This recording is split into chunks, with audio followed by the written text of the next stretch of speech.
শুনেন, জন্ম মৃত্যু সব আল্লাহ হাতে। ভয়ে চিন্তা ভাবনা করলে আমি কিন্তু 4বার জাতীয় সংসদ নির্বাচন করতে পারতাম না। ভয়ে চিন্তা ভাবনা করলে আওয়ামী লীগ সরকার যখন মনে করেন ক্ষমতায় ছিল, সেই টাইমে হিরো আলম কিন্তু প্রতিবাদ করছে, অ্যাকচুয়াল কিন্তু পিছু পাওয়া হয়নি, আন্দোলন করে গেছে। তা ভয় কি জিনিস আমি জানি না, কারণ আমি কাদের জন্য কাজ করব? জনগণের জন্য। আমি রাজনীতি থেকে কেন কাম ব্যাক করলাম?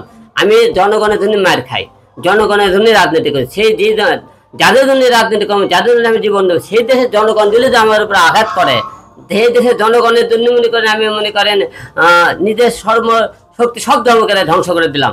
সেই দেশের জনগণ দেখেন গুটি করে 8-10টা লোকজন যদি আমাকে রাস্তাঘাটে মারধর করে, সেই জায়গায় যদি 100 লোকজন চায় থেকে দেখে, সেই দেশের লোকের জনগণের জন্য কি আর রাজনীতি করে, তাদের জন্য আমি দানটা আমি পিলিয়ে দেবো। এই সব কিছু ভেবে মনে করেন না আমাকে দিয়ে মনে করেন 70 মনে করেন পিঠে মনে করেন এখনকার মনে করেন ভাত নেই, 70 জয় হয় না। তাই এখন মিথ্যে যারা করতে পারবে, যারা আমাকে লুটপাট করে পারবে, তাদের জন্য দেশ, আমাদের জন্য দেশ না। আপনি কি এখনো সত্য কথা বলতে পারেন? হিরো আগেও সত্য কথা বলতেছে, এখনো বলতেছে। আমি তো কাউকে দেখতেছি আগে থেকে এখন পর্যন্ত কোনো কাজ পিছু হয়েছে কিনা, না আমি কাউকে সাথ দিয়ে কথা বলি না, কাউকে আমি অন্য করলে প্রতিবাদ করি না।